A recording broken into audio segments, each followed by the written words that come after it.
Welcome to episode 1 of World Examiner, not Explorer, but Examiner. Today's episode, Dragon Ball, Part 1.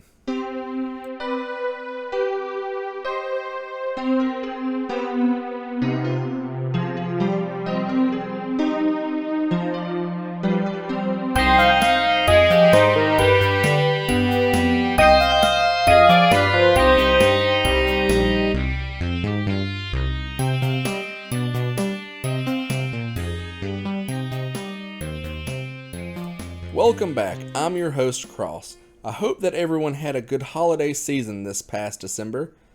Today's episode will be introducing segments. The segments will be going in this order. First, we will have a short catch-up, maybe even longer whenever I gain a co-host or guest host on future episodes. I do have a few people who's volunteered to collaborate on future episodes. Next, we will drop a random fact for the day. Something you may or may not know. Hopefully this will spark thought and even get you to look into new things. Exciting.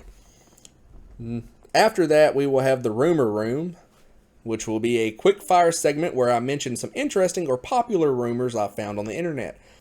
Right after this, we will go straight into the news. Now, before you hit that stop button and choose a whole new video, the news segment is going to cover anime and gaming news mostly.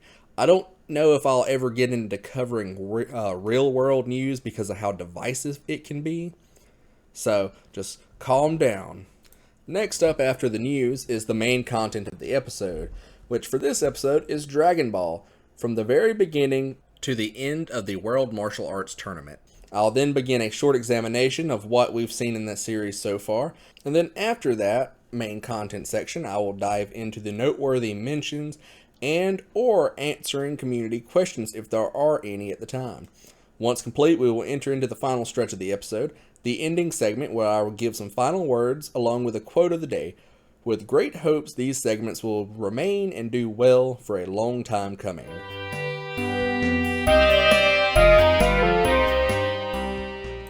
Welcome to Cross's Rumor Room. Do you seek to hear the whispers of the internet spoken aloud? Well, welcome. Here I'm going to drop some quick rumors with some minor dialogue. First off, Microsoft alleges that Sony has entered into contracts with third-party developers to prevent Final Fantasy VII, Final Fantasy XVI, Silent Hill 2, and Bloodborne from gracing the Xbox, yet allows them to come to the PC. Continuing on with the Microsoft rumors, rumored that Microsoft exclusive property Redfall is once again delayed. Redfall is basically Left 4 Dead with vampires. However, they're saying it's more like Far Cry with vampires now. A rumor for Xbox is they're considering an ad-powered version of the Game Pass called Game Pass Lite. This will allow players without purchasing the Game Pass to access the Game Pass as long as they watch commercials. Breaking away from Microsoft real fast, Wizards of the Coast is rumored to find a way to monetize and take control of homebrew content in their popular D&D system, also known as the D20 system. The long-awaited sequel to Vampire the Masquerade Bloodlines potentially now has a new developer, the Chinese Room, a British game developer. Metal Gear Solid Remake, potentially a reboot, has been in development for several years now and will only come to PlayStation.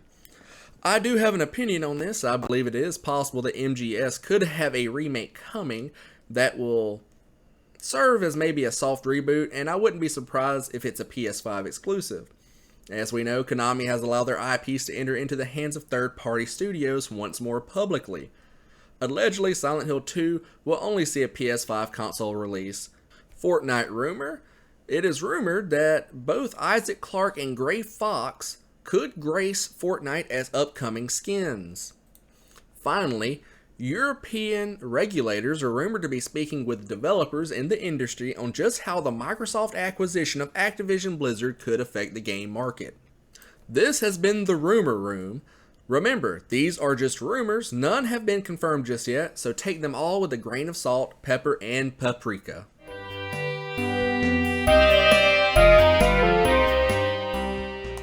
Welcome to the news segment. Here I'm going to dive into some various news at various levels of depth. Now let us start this brand new segment off a little lightly. The Video Game Awards concluded this past month, and Game of the Year has been awarded to Elden Ring. Congratulations to everyone who participated in developing such an epic game. Late, I know. Elden Ring is a game many have enjoyed, are enjoying, and probably will continue to enjoy for years to come, especially since it recently got a free DLC update this past month for the Coliseum mode. Fans state that the win is well earned over its competition. I know I enjoyed Elden Ring on release and have been meaning to revisit it sometime soon. With every light that's turned on, a shadow's always cast. Wizards of the Coast, a subsidiary of Hasbro and current owner of the Dungeons & Dragons tabletop RPG, has left fans feeling a little disappointed, uneasy, and skeptical. One player stated that they feel Wizards of the Coast has been on the downturn with D&D content for a while now. Another voiced that they feel that the interviews conducted recently seem to be done by a yes-man type interviewer, which seemingly is there to reaffirm the corporate opinions. The same player also feels that Wizards of the Coast will not listen to their fans unless their fans take up a more aggressive stance.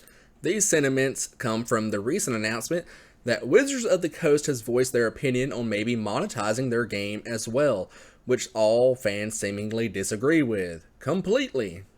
A homebrew developer for the D20 system I've spoken with recently voices that while he has not looked too deeply into anything regarding the new open game license in too much depth, that he also doesn't make any money off of his content anyway. He does wish that it stays open for others to create content freely. Currently, he is developing in the 5e open game license and tries to keep up with the 1D&D news. When asked about the rumor regarding the homebrew development being monetized by Wizards of the Coast, he mentioned that he would rather create his own new system. Monetization in video games has been rampant these past few years, with large corporations inventing new ways to earn some extra money for years to come. Yet, how would that work in tabletop role-playing games? Players state that they do not think it's a good move at all, and some also believe it could also push new players further from the hobby. Currently, no one knows what kind of monetization practices they could be talking about yet. Some attribute it with a joke, saying you need to pay some to unlock a new class or species options, while I feel it could lock all D&D content to an online digital platform. Whether or not that is true is yet to be seen. Most likely it won't be just a digital platform. When I asked the players and the homebrew developer if they had anything to say to Wizards of the Coast directly, I got these responses. Homebrew developer says, "Don't F it up, you need us." While one player says this, "Please hire me as a playtester game designer. I only want to see 1D&D succeed." And finally, another said that Wizards of the Coast needs to step up their game and listen a lot more when it comes to players' opinions on their recent interviews. Diverting away from the tabletop role-play game news, Toriyama fans should be rejoicing. On December 8th, Bandai Namco and Akira Toriyama announced Sandland Project, an anime adaptation of the short manga series by Toriyama, which only ran from May of 2000 to August of 2000. Sandland is a series that follows Beelzebub, the son of Lucifer, as he joins a sheriff in a post-apocalyptic Earth to overcome a tyrannical king.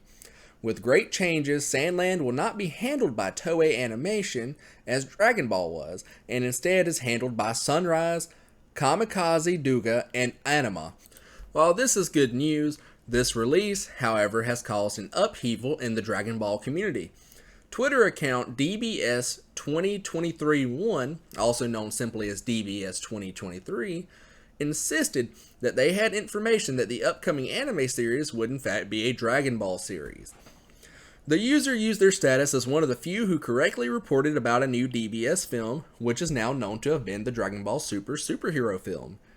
They staked their account that the information was solid, and come the 15th of December, they would delete their account if they were proven wrong.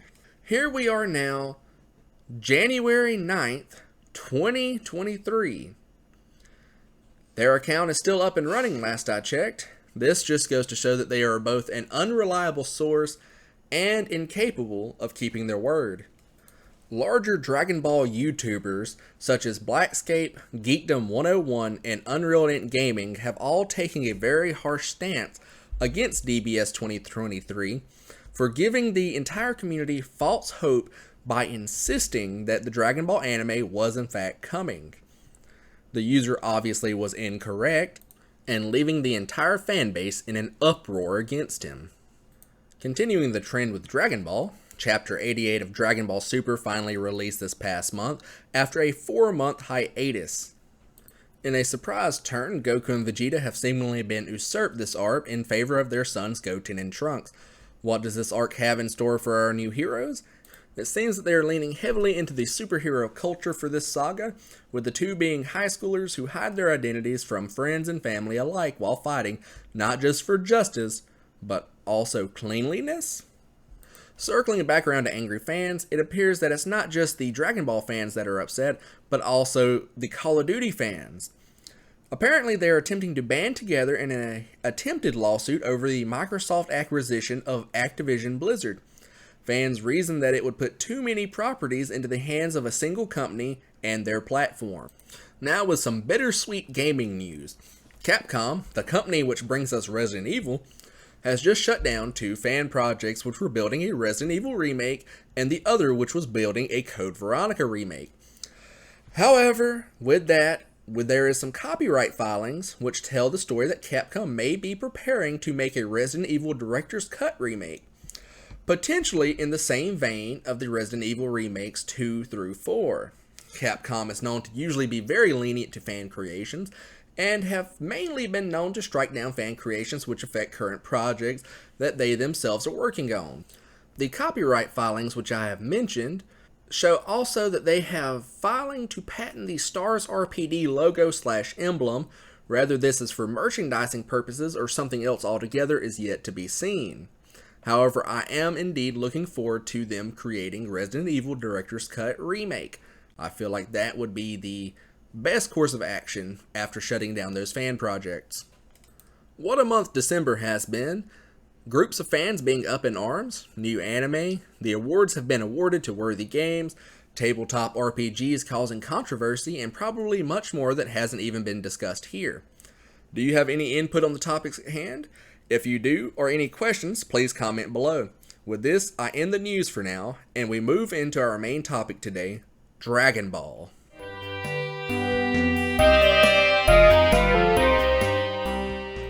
Dragon Ball is a martial arts fantasy which starts with our hero, Goku. Goku is the definition of a wild child. In the very essence of the phrase, he lives alone on a mountain, his only relative has died at some point in the near past, and he roams the forest and hunts for game. He has friendly relationships with the forest creatures. Our second character is Bulma. She's introduced searching for something, using various technology, including a vehicle. She seems to be very civilized. By definition, however, she is basically that rich kid on a summer vacation. To start their journey, Goku and Bulma both meet by simple accident. To be specific, a car accident. Bulma nearly runs over Goku, which had just finished fishing. He violently retaliates, not knowing what a car is. Bulma jumps out pretty much and shoots the child. Goku, after withstanding the bullets and discerning that Bulma is actually a human female, invites her over in a show of kindness. Bulma finds that he has a Dragon Ball, which Goku identifies as his grandpa's, and is very sentimental to him. Here we learn from Bulma that there are in fact 7 Dragon Balls, that when gathered and a phrase is uttered, a mystical dragon would appear and grant any one wish the individual desires. Goku, hearing this, isn't too concerned about getting a wish granted. However, he still accompanies Bulma to act as her bodyguard. Goku ends up proving his worth by saving Bulma from a pterodactyl-like creature after having been tricked by the creature. Bulma attempts to civilize the wild boy overnight after producing a literal house from a pocket-sized capsule. Goku struggles with the concept of this capsule technology, stating that it should and probably is witchcraft.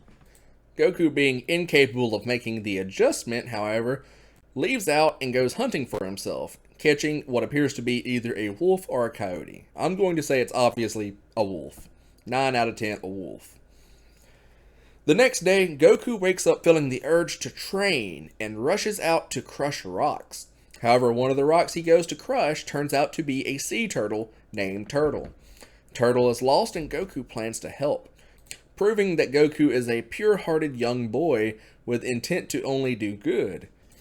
Goku carries the sea turtle on his back as Bulma follows out of insecurity of being alone. The trio are later ambushed by a large anamorphic bear bandit. Goku proves that he is a keen martial artist and defeats a being that is far larger than him and clearly far stronger physically. The trio continue towards the sea without any further issues. Turtle embarks back into the ocean as they arrive, promising to return with rewards. Once he returns, an elderly man arrives and awards Goku with the Flying Nimbus, a cloud which only allows those with a pure heart to ride it. The old man is proven to be a bit of a pedophile as he goads Bulma into showing her panties in exchange for a reward, his Dragon Ball. Bulma obliges because she has no shame, not knowing that Goku removed her panties the night before. Finally, back on track and back on the road, they arrive to a silent village. Goku is assaulted with an axe to the head, which just proves his durability. It shatters upon impact. The village explains they're under siege by the terrible Oolong, and an elder lady shows that she has a Dragon Ball. Bulma orchestrates a business deal for the ball. In exchange, they'll defeat Oolong. Her plan involves dressing a crotch-padding Goku up as a girl and using him as bait. Soon after, however, Goku is determined to actually be a male, and Oolong vs. Goku commences. We quickly learn that Oolong is actually a small pig boy, which can transform for a limited time in appearance only. Goku soon exposes this to the village, which leads to Oolong having to return all the girls, who are apparently living their best life having become spoiled rotten, to their farmer's lifestyle and family. Oolong is then forced to join the gang. Now Goku and Co are later seen to be on a boat shortly before running out of fuel. Bulma reveals she literally and effectively enslaved Oolong to be her servant by feeding him sweet trots. Sweet trots are a treat which given to anybody. When you make the swee swee sound, it makes the person have the trots, also known as having the shits. The gang then embark into a desert where everyone suffers. However, Goku is pretty much guilted into not using his Nimbus to traverse the desert, as it's not fair to the impure hearts of Bulma and Oolong. Here in the desert, they're assaulted by a bandit named Yamcha and his buddy Puar. I'm probably saying that wrong, I can't help it. To get capsules, they have attempted and are foiled by Bulma, and after a home invasion and some twisted metal level vehicular assault, Goku as well. Yamcha relents, now knowing about the Dragon Balls, and instead gives the gang a vehicle which he can track. Yamcha's new goal, however, is to now claim the Dragon Balls for himself and the wish that he would no longer be afraid of girls. Later on in the adventure following Goku and the gang, Yamcha encounters a young female child as she beheads a literal dinosaur. Yamcha attempts to communicate with the girl, in a failed attempt, mind you. The girl spazzes out, attempts to attack Yamcha, and Yamcha knocks her out and leaves the poor girl unconscious in the middle of the wild to fend for herself without being capable of fending for herself due to being unconscious. Good job, Yamcha. Finally, the gang arrives at Mount Frypan to find the Dragon Ball there.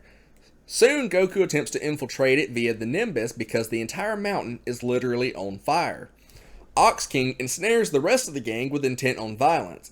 However, Goku's arrival halts the Ox King because of the flying Nimbus he's on is recognized to be Master Roshi's, also known as the Old Turtle Hermit.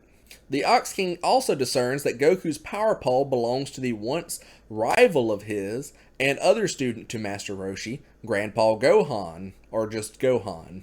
Ox King works out a deal with Goku so that he will go find his daughter, take her to his old master's house to retrieve the Bancho fan, a legendary fan which a single gust of wind is said to be able to put out the entirety of Fire Mountain or Mount Frypan's blazing fire. Of course, Goku accepts. He leaves on the Nimbus, finding Chi-Chi. Yamcha, in the background, realizes what he has done and attempts to go back and resuscitate Chi-Chi from her unconscious state. However, Goku begins to arrive a little sooner than expected, having him hide. Goku picks up the young girl, who is revealed to also be a pure heart, as she too can ride on the flying Nimbus. The two head off and locate the home of Master Roshi. Roshi, however, reveals that he'll need to go there himself as the Bancho fan is ruined. Roshi, in this literal instance, summons a baby kaiju Gamera and uses it to fly to Mount Frypan. Roshi then, upon arrival, uses the Kamehameha wave at his maximum power state, a technique which gathers all of his dormant energy to release into a powerful wave. Roshi, doing this, bulks up and, quite literally, destroys the entire mountain and the castle atop it. Luckily, however, the gang is able to retrieve the Dragon Ball before leaving. In this instance, though, Goku accidentally promised to take Chi-Chi's hand in marriage. Goku and the gang continue their journey and shortly arrive in a desert village where they stop to fuel up and buy some new capsules. This village, however, is being terrorized by a violent rabbit gang. They overcome this with some conflict whenever they discover that Boss Rabbit can quite literally turn anything he touches into a carrot. Goku defeats the boss and his goons and then leaves them on the moon using the power pole to reach it as a repentance. The gang decide to continue their journey upon a desert path. Here, unknown to them, lies an ambush in wait. Pilaf's minions, Mai and Shu, are waiting to steal all 5 of the Dragon Balls which the gang has. Technically 6 if you include the one Goku keeps separate from the rest. Surprisingly, their ambush goes off without a hitch and the Dragon Balls are secured. However, only the 5 Bulma had and not the one Goku held. Mai and Shu report back to Pilaf, which discover there is, of course, a missing Dragon Ball. He scolds his minions and tells them next time they should have counted. However, fortune favors the stupid sometimes, as Yamcha arrives to help the crew retrieve them. He takes everyone to their location, which is Pilaf's castle. There, the group decide to stupidly follow various arrows leading them about the castle. Pilaf even mentions he cannot believe that people this stupid actually exist. Of course, this turns out to be a trap, as Goku, Bulma, Puar, Oolong, and Yamcha are all trapped within a secret hidden room, which locks them in. Pilaf, using a large robotic arm, reaches into the room and selects Bulma. In an attempt to coerce her in giving up the final Dragon Ball that is needed to make his wish for world domination, he decides that he will humiliate Bulma by blowing her a kiss. This, however, does not humiliate Bulma, it only makes her laugh. Bulma, once finished laughing, admits that what she thought he was actually going to do was strip her nude and give her either a slurp slurp, puff puff, pat pat, or a grope grope. After having heard this, however, Pilaf is shown to be visibly disgusted and calls her a degenerate. Puts her back in the trap room before deciding to use knockout gas on everyone to get what he wants instead. Pilaf, however, is not as smart as he admits and is knocked out by his own knockout gas, leaving Shu to carry him out of the area. Mai then searches Goku's body and finds the 4-star Dragon Ball. Shortly afterward, the gang wakes up, and around the same time, Pilaf is awoken. Pilaf uses the Dragon Balls and conducts his wish, summoning out the giant magical dragon Shenron. Goku, in response to this, uses the Kamehameha wave to blow a literal hole through a brick wall so that Puar and Oolong can transform into bats and fly out to intercept the wish. Realizing that it's almost too late, Oolong decides to interrupt the wish and wish for the panties off of a hot babe. Of course, his wish is granted, much to the annoyance of Pilaf, who then goes to capture both Puar and Oolong again, and securing the gang in a much more secure chamber with a windowed ceiling. In this windowed chamber, Puar is caught looking upwards at the glass to see the full moon. Oolong is kind of concerned that he would just bother watching the full moon, to which Goku states that a monster comes out on the full moon, and that last time such a monster came out, it was him who had looked at the moon. The gang recoils in fear, hoping that the story is just a made-up story to keep Goku inside at night, until Goku looks at the moon and nothing happens. Then, as everyone starts to finally relax, Goku begins to transform after something snaps within him. he transforms into a giant great ape. In this state, Goku seemingly goes on a mindless rampage, destroying the castle and nearly killing all of his friends. Puar ends up transforming into a pair of giant scissors and together with Yamcha cut off the great ape Goku's tail, returning him back to the form of a boy. The group then disbands, knowing that the Dragon Balls won't be active for an entire year. Bulma, Oolong, and Yamcha go back to Bulma's home as Bulma and Yamcha start dating. Goku decides to seek out Roshi and train. Goku, after making a pit stop at his old house to get some new clothes, finally arrives at Master Roshi's home. Roshi attempts to get Goku to basically kidnap him, the ideal woman. Goku, being pure of heart and empty of brain, obliges before a young monk arrives and bribes Roshi to become his student. However, the young monk does so with dirty adult magazines. Together, Goku and Krillin, the young monk, agree to bring Roshi a hot babe, and soon after finding one, named Launch, a criminal woman with extreme case of multiple personality disorder whenever she sneezes. Upon returning with Launch, Roshi takes the gang and begins their 8-month training. During this time, Roshi has the boys do plenty of odd jobs and events to build up their speed, strength, stamina, and how to utilize their movements more efficiently, occasionally having to wear on an extra 50 pounds of weight to add the resistance to their training. This usually took the form of a turtle shell. Here, Krillin shows he has a devious side as he tricks Goku during several exercises, and the two become valuable rivals and later friends. After 8 months of grueling training, Roshi has the boys entered the 21st Tenkaichi Budokai, also known as the World Martial Arts Tournament. This is to prove to them that the value of hard work is the key to success. However, it's also to set up an unwinnable condition so that they may continue to seek self-improvement the rest of their lives. Together, Goku, Krillin, Yamcha, and Jackie Chun, also known as Roshi, secretly, fight their way through the tournament, meeting characters such as Bacterian, Nam, Ron Fan, and Jiren. Match 1 is finished once Krillin remembers that he doesn't have a nose and therefore cannot smell his unwashed opponent. This allows Krillin to overcome Bacterian, whose main feat is smelling really bad. Round 2 goes a bit quicker as Jackie Chun finds himself pitted against Yamcha. Yamcha takes the old man to be a wash-up and decides to use his Wolfang Fist. However, Jackie Chun expertly dodges the move, counters, knocking Yamcha out of the ring quite literally as soon as the match starts. Round 3 turns out to be a battle of will as Nam fights Ranfan.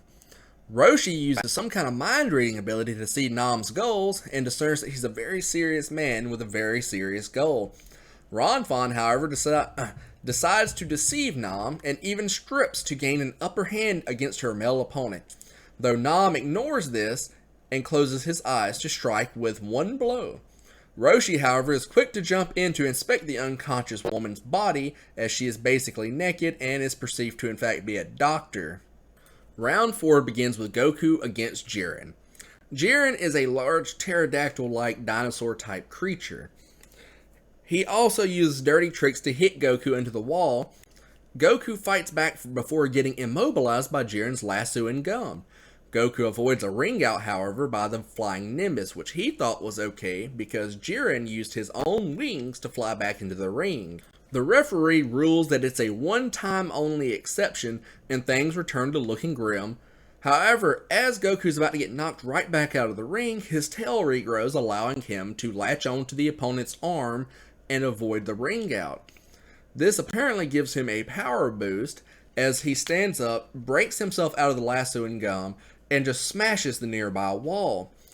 He then begins to fire up his power, and Jiren watches in fright.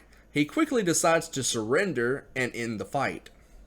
Round 5 begins with Roshi vs. Krillin, Master versus Student. However, Krillin is unknowingly fighting Roshi, as Roshi is currently Jackie Chun, a hidden martial arts master. Together they have an epic clash where several moves are done in a fraction of a second. During this fight, Yamcha figures out Jackie Chun's identity. Krillin in the end, however, is defeated after Jackie Chun returns to the ring via a Kamehameha, knocking Krillin out of the ring. Round 6 features a harsh matchup between the noble Nam and the young hero Goku. Goku uses an original spin attack to start the match, which is so powerful it worries Nam. This, however, is Goku's downfall, as he falls over from becoming too dizzy. At the last second, Nam uses his Heavenly Cross technique to jump far into the sky, come down with his arms crossed, and slam into Goku's throat. Goku is counted to 9, yet at the very last second, Goku jumps back up, proving he can still fight. However, he is currently choking as his throat was just recently crushed.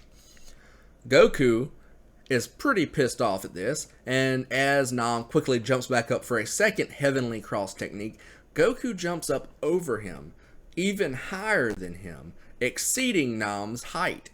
Nam is surprised as Goku quickly passes him and lands back on the earth, or the arena, and quickly jumps to the side as Nam comes about to crash down upon him. As he does, he runs in with a powerful kick, knocking Nam out of the ring, KOing Nam. Finally, it's Roshi vs. Goku. Master vs. extremely skilled disciple. Blows are exchanged, kamehamehas are fired, and intense combat pursues. Roshi understands he's not doing so well and whips out his last resort technique, one which turns his energy to that of 20,000 volts of electricity. Goku is captured and shocked to the point it could kill him. The young boy, as he's about to say mercy to surrender, sees the full moon and transforms into a great ape.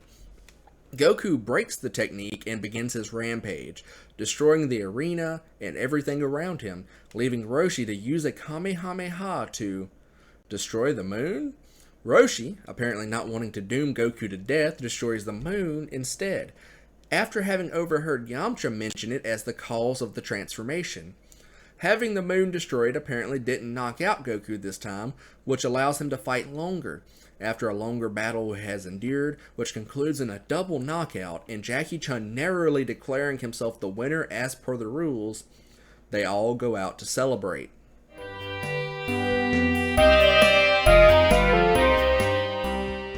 Now, let's examine the world so far. Currently what we have, genre-wise, is a martial arts fantasy world with sci-fi elements. The world is heavily influenced by Journey to the West meets an idealized Western American-focused culture. We see throughout the sagas that towns are spread apart, with big cities dotting areas in key compass directions like West City. The government is apparently very lax outside of the cities, as various entities have set up domains in which they seemingly rule without supervision. Random bandit bearmen just casually patrols a road with no intervention. I mean, Oolong quite literally terrorizes a small town, kidnapping children with no real intervention there either. Yamcha is a literal desert bandit who makes his living off of stealing things from passerbyers. The Ox King is a literal murderer who has a domain that is set on fire, and the external governments do absolutely nothing to quell the burning fire, or at least the various murders that has happened in the past. Sure, you can say maybe it's self-defense, maybe it's because they're technically trespassing into his domain, but who made it his domain? We learned that he was a martial arts student and not just a powerful king, or the son of a powerful king. He obviously went over there and said, hey, I'm stronger than you, this land is now mine. Let's see, kids literally run around the entire world unsupervised. Oolong's a child, Yamcha's underage and is a criminal. Bulma is like 16. Goku, well, he's raised in the wild, so he wouldn't even qualify technically. Puar is pretty much a child. Launch is like 17 when she's introduced. Krillin is like 15 or 16 when he's introduced. I mean, is there no child protective services in the Dragon Ball world at all? I mean, we hardly see police, but like 3 of the children that I mentioned are literal criminals, and one of them is a love-crazed teenage girl, which I guess is kind of normal. I mean, what's not normal, however, is that no one is watching Master Roshi, a well-known pervert who indeed looks at young girls without regard, like highly sexualizes the young girls. He's seen Bulma naked. He sexualizes Launch, who's 17. The dude's practically a very, very cartoony pedophile. I mean, sure, you can say culture, but we're looking at this from a American standpoint right now, and not a, oh, well, it was 1980s Japan, what are you going to do about it? We're examining things through a modern lens here. This is also not taking into the fact that Roshi quite literally has 2 children move in and live with him for 8 months as he trains. No, not even 2. Technically 3. One's a soon-to-be adult, sure. I mean, the dude is pretty much a recorded criminal. He jumps on Ronfon as she's naked and unconscious to inspect her, basically, and is doing so in a manner that he's mistaking as a doctor. Not to mention he also cheered on her to take it all off. The man's basically just waiting to catch a case at this point. If there was ever a literal police department or a functional government to punish this literal sex crime pedophile old man who takes children and trains them to be martial arts masters. Well-known criminal organizations off of the Roshi topic seem to just sprout up. I mean, the Rabbit Gang, they're turning people into literal carrots. You're not gonna send the literal military out to maybe handle this problem. I mean, what happens if he decides to just one day walk up to the president of Earth and just touch him and say, "You're a carrot now"? I mean, this is a very viable threat. We're not even joking around anymore. A man can turn anything he touches into a literal carrot. On to a more lenient topic. The world apparently has advanced technology which allows them to capture things in small capsule-like devices known as hoi poi capsules or dino caps. And these dino caps can literally store a house in them. A house, a car, a bus, a gun, anything. You name it, you can put it in a capsule, you can throw it like a Pokeball, and once it explodes, you're gonna get that item. You know, now think about it, it is like a Pokeball, because in Pokemon, they quite literally use Pokeballs to store items. Okay, anyway, enough about Pokemon. Those are very handy, technological, advanced things in this mystical fantasy world, along with the modernization of weapons. And when I say modern weapons, I don't mean like 2023 modern weapons. I mean like weapons from the modern era to the postmodern era. So that'd be like 1945 to like 1990, I guess. I don't remember off the top of my head. And at some point, we do enter into the information era. But again, rant over on that one. We also see that people are literally capable of extraordinary things. Rather, it's moving so fast that the events don't even cover a fraction of a second. People jumping to heights for attacks that shouldn't be possible. Generating substances from their bodies to bind an opponent. Humans that can literally harness their body's energy for powerful energy-based attacks called ki attacks. And normal boys can train with an old pervert for 8 months and exceed their master's powers and might and only lose to him due to literal convenience of plot. We do see that the world has a weirdly perfect balance of advanced civilization and rural traditional towns. Outside of dino caps, Pilaf has advanced robots. I mean, advanced literal robots. We're not even getting into stuff that isn't even covered in this video anymore. We have advanced robots, and no one is thinking that's a problem for the world military to just come in and correct. A literal person is attempting world domination, has a capsule, calls himself emperor, has minions, and fucking robots. God, I said fucking, I didn't mean to say fucking, but fucking, oh well. Anyway, the world obviously also has magic in some capacity. I mean, Goku has a literal magical staff known as the Power Pole, which can literally extend as far as he needs it to. He went to the moon to drop off his opponent, Boss Rabbit. The moon. Dragon Balls, obviously, they're magic. When they're brought together, they bring out a magical dragon. The magical balls bring out a magical entity which grants a magical wish, without limitations it seems. It can be panties, it can be immortality, or it can be everyone's favorite, panties again. I mean, if that's not magical, I don't know what is magic at this point. We also see that senzu beans have not been introduced yet, and I was reading a script that was pre-written. Ignore senzu beans because I'm not going to edit it out. Now, this part is only touching upon the aspects we've seen so far, minus the senzu beans, as that was an accident. Imagine how much more complex this world can get from this point moving forward. This is the end of the examination part of World Examiner.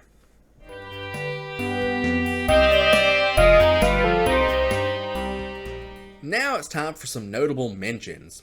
First off, I've watched a few podcasts to try to get the grasp of how they do things. Still have absolutely no idea what I'm really doing anymore. At this point, who knows? Is it a video format? Is it a podcast format? Find out next episode on what the hell am I doing. But anyway, back on the I've been watching podcast subject. I've in fact been watching the Distractable podcast. Their humor is really lax. Their structure is really lax.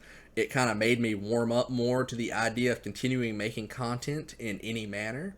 If you heard a little clap, that was me nervously clicking a thing that I at some point picked up. Next up on the notable mentions, I've been watching The Casual Nerd by Huggable Hipster.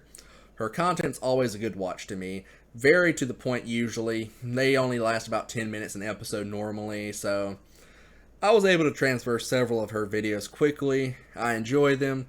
I highly recommend you go check out her stuff. If you're watching and you don't know who she is, look up The Casual Nerd, watch a few episodes. I would like to also give another notable mention to In Other Worlds, a YouTube channel which is so far dedicated to tabletop roleplay game playthroughs, focusing on a game masterless experience. I highly recommend you head over there and watch my favorite series of his, Resident Evil Trinity. Please do so. I need more Resident Evil Trinity content. To get more Resident Evil Trinity content from him, we need to go watch his Resident Evil Trinity content. Do you understand? Please go do this. And on my own Discord server, the Genesis Evolved Discord server, my own server, for continuing to support my efforts and listening to my ideas and the feedback they provide. Speaking of my Discord server, let me introduce you to very bad drum roll so that I could catch my breath. Dragon Ball Genesis, my own work which has brought Dragon Ball to the Genesis tabletop RPG system. It is a complete fan work with non-profit. It's just completely fun. I have built a loyal fan base around it before changing the name of my server. I've spent 3 years upgrading it since its release, and we have tons of unique systems. Come on by, give it a try. Highly recommend the narrative dice system to anybody that will listen to it. It is absolutely perfect for the Dragon Ball experience you desire.